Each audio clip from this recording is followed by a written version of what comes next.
how and why to change master tuning in Logic Pro X.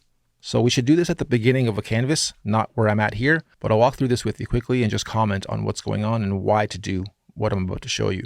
Project settings and tuning. If you've ever wanted to work in 432 Hertz, take this to minus 31.6 and you'll be at 432 Hertz, the natural oscillation of the universe. Apparently 440 is as much removed from natural oscillation as possible. 441 is closer to natural oscillation. 439 is closer. Apparently it's the most destructive, toxic tone, purposely programmed to mess with us, as the theory goes, when the standardization of music went to 440. All it really is the sine wave being a little bit longer at 432, and things are pitched down a little bit.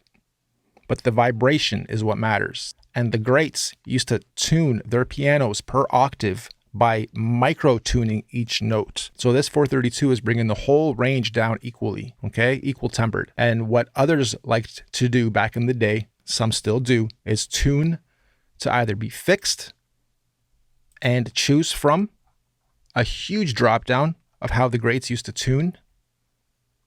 Mozart was at 432, by the way. Bob Marley was at 432, by the way. Hendrix was at 432, by the way, and many others. A lot of study goes into 432. I have developed a lot of 432, and if you go to my Norbs artist name on Spotify, you'll see I have some 432 Hertz full albums with vocals and everything else, and just beats. Now, when starting your track at 432 and rapping at 432, that is as close as you're going to get to natural 432. We're still using VSTs. We're still doing destructive editing as soon as we take it to 432. So even though I'm playing the piano at 432 now, it is still a destructive sample I'm playing, not a real tuned guitar or piano to 432. That would be the closest and most real.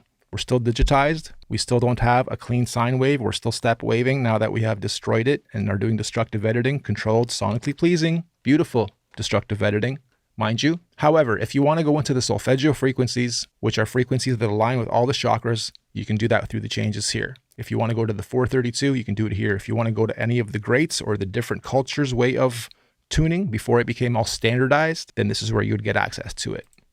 And you can also do a user setting where you pitch your own tuning till it sounds pleasant to you. Now, one thing I will mention is if you do detune, which is what we'll kind of call this, I call it retuning because you're tuning back to natural oscillation at 432.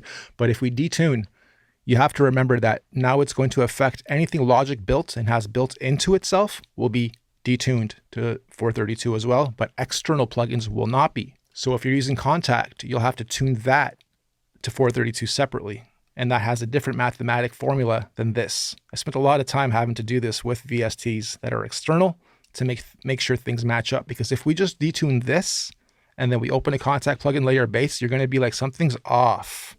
And sometimes you want that, the little bit of offness, but usually you don't. So just keep that in mind. External plugins versus Logic's internal built whole system being shifted down and those external third-party ones not being shifted down. Okay, and that is how and why to detune, retune, and change your master tuning in Logic Pro X.